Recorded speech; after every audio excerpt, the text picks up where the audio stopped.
صلاۃ والسلام علیک یا رسول اللہ وعلی آلک واصحابک یا حبیب اللہ صلاۃ والسلام علیک یا نبی اللہ وعلی آلک واصحابک یا نور اللہ نویت سنت الاعتکاف۔ پیارے آقا مدینے والے مصطفیٰ صلی اللہ تعالیٰ علیہ وسلم پر درود و سلام پڑھنے کے بے شمار فضائل۔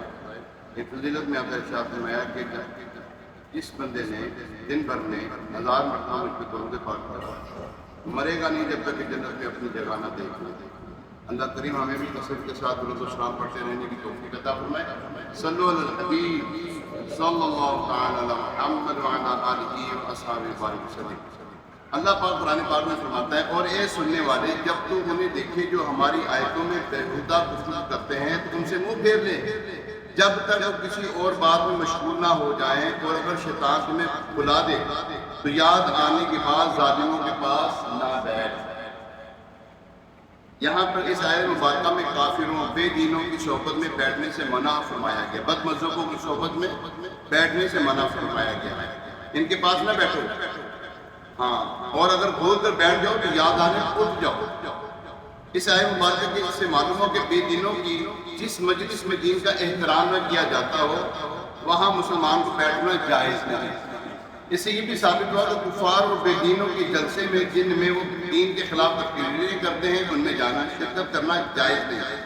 حضرت ابو ہریرہ رضی اللہ تعالیٰ عنہ سے روایت ہے، رسول کریم صلی اللہ علیہ وسلم نے ارشاد فرمایا، آخری زمان میں جھوٹے دجال ہوں گے جو تمہارے پاس وہ احادیث لائیں گے، وہ حدیثیں لائیں گے جو تم نے نہ سنی ہوگی نہ تمہارے باپ داداؤں نے، اور ان کو اپنے اور اپنے آپ کو ان سے دور رکھو، وہ تمہیں گمراہ نہ کر دیں، فتنے میں نہ ڈال دیں۔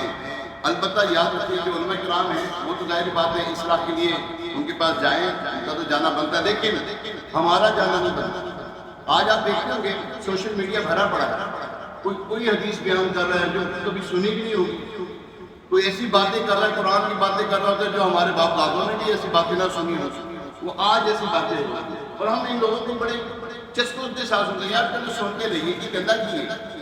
بھائی آپ کون ہوتے ہیں سننے والے؟ آپ کا ایمان اتنا کیا پختہ ہے کہ آپ سننے کے لیے اس کو بیٹھ کے یاد کیجیے۔ امام ابن سیرین رحمۃ اللہ تعالیٰ کے شاگرد ہیں انس رضی اللہ تعالیٰ عنہ، آپ کے بارے میں آتا ہے کہ اس زمانے میں 2 شخص ایسے تھے جو بد مذہب مشہور تھے، جو دین میں بد مذہبیت پھیلاتے تھے، وہ مشہور تھے۔ وہ آئے عرض کرنے لگے، کچھ آیت کلام اللہ آپ کو سنائے۔ فرمایا میں نہیں سننا چاہتا۔ ہم آپ کو قرآن سناتے ہیں۔ فرمایا نہیں سنوں گا۔ انہوں نے کہا ہم کچھ حدیثیں سناتے ہیں آپ کو۔ فرمایا نہیں میں سننا چاہتا۔ انہوں نے اصرار کیا۔ فرمایا تم دونوں اٹھ جاؤ یا میں اٹھ جاتا ہوں یہاں سے، یا تم اٹھ جاؤ یہاں سے یا میں اٹھ کے چلا جاتا ہوں۔ آخر وہ خائب اور خاصر یعنی کہ ناکام و نامراد اٹھ کے چلے گئے۔ لوگوں نے عرض کی اے امام آپ کا کیا حرج تھا اگر آپ کچھ آیتیں یا حدیثیں سن لیتے ان سے؟ فرمایا میں نے خوف کیا کہ وہ اگر قرآن کی آیت اور حدیث کے ساتھ اپنی کچھ گفتگو کرتے، اپنی باتیں کرتے، تعویلات ملاتے تو میرے دل میں رہ نہ جائے اور میں کہیں ہلاک نہ ہوں۔ اتنے بڑے امام ہیں امام ابن سیرین رحمۃ اللہ تعالیٰ علیہ، جو تعبیر رویا کے امام کہلاتے، امام المعبرین کہلاتے ہیں۔ ہاں، امام المعبرین، یہ جو آپ یہ خواب میں تعبیر کی کتابیں ہوتی ہیں نا، تعبیر رویا ایک بڑی مشہور کتاب ہے، یہ آپ اس کے مصنف ہیں، بہت بڑے امام ہیں، بہت بڑے محدث تھے۔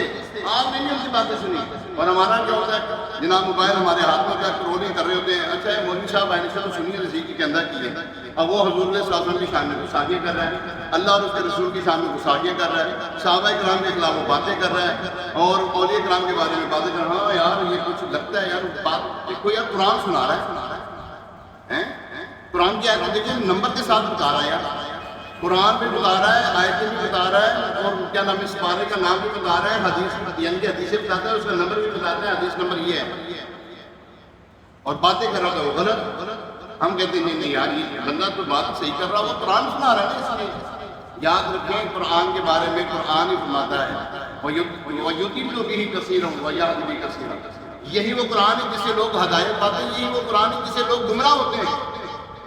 اب گمراہ قرآن کو پڑھ کے کیسے ہوں گے؟ اپنی تعویلات بتا دیں، نہیں قرآن میں تو یوں ہے نا، تو یہ بات یوں نہیں یوں ہوگی، نہیں یہ نہیں یوں نہیں یوں ہوگی، یاد رکھیں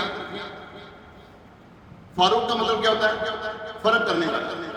قرآن حکیم جو ہے یہ فرقان حمید ہے، ٹھیک ہے، یہ فرق کرنے والا ہے، حق اور باطل کی تمیز کرنے والا ہے، حق اور باطل میں فرق کرنے والا ہے. حضرت عمر فاروق کیا حق و باطل میں فرق کرنے والے ہیں. جب آپ ایمان لے کر آئے نا تو آپ سرکار علیہ السلام بھی اندر ہی نماز پڑھنے لگے نا، تو عرض کی یا رسول اللہ صلی اللہ علیہ وسلم کیا ہم حق پر نہیں؟ کیا ہم حق پر نہیں ہیں؟ فرمایا ہم حق پر ہیں. عرض کی چلیں بیت اللہ شریف میں جا کے نماز ادا کرتے. جب وہاں پہ پہنچے نا تو آپ نے للکار کے فرمایا کون ہے جو اپنی بیوی کو بیوہ کرنا چاہتا ہے اور اپنی اولاد کو جو ہے وہ یتیم کرنا چاہتا ہے، آئے میرے سامنے. تو بات یہ ہے کہ انہوں نے ڈنکے کی چوٹ پہ کام کیا، فرق میں فرق کر دیا نا، حق اور باطل میں فرق کر دیا. یہاں پر یہ ہمیں حق اور باطل میں فرق کرنا ہوگا. سب اچھا نہیں ہے. کیا بولا میں؟ سب اچھا نہیں ہے. اگر ہم کے سارے اچھے ہیں تو جناب پھر یہ کیا نام ہے قرآن کا آنے کی ضرورت ہی کوئی، سارے اچھے ہیں. تو پھر معلوم ہے ان میں کچھ ایسے ہیں جو بد مذہب ہیں، جو بد مذہبیت پھیلاتے ہیں. ہم نے ان کی بد مذہبیت کو روکنا ہے. ہم نے یہ نہیں کرنا نہیں یار کرنے جو کہتا ہے نہ تیرے باپ کے خلاف کوئی بات کرے تو اس کو بولنے نہ دے.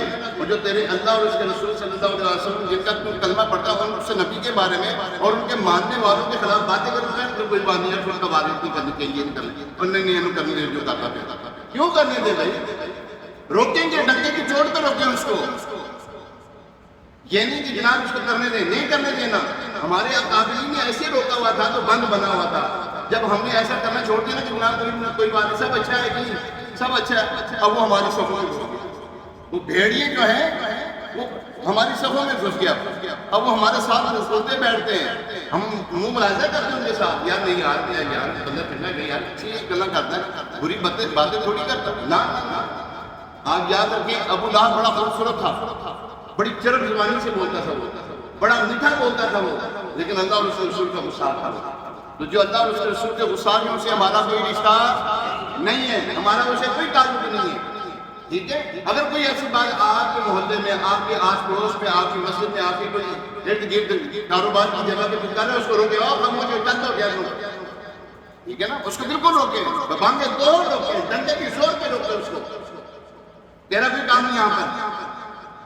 ٹھیک ہے، جو اللہ اور رسول کی باتیں ہیں صلی اللہ علیہ وسلم وہی ہم نے سنی ہے اور اس کے علاوہ ہم نے کسی کی کوئی بات نہیں سنی. اللہ کریم ہم سب کو قرآن پاک کے مطابق اپنی زندگی گزارنے کی توفیق عطا فرمائے.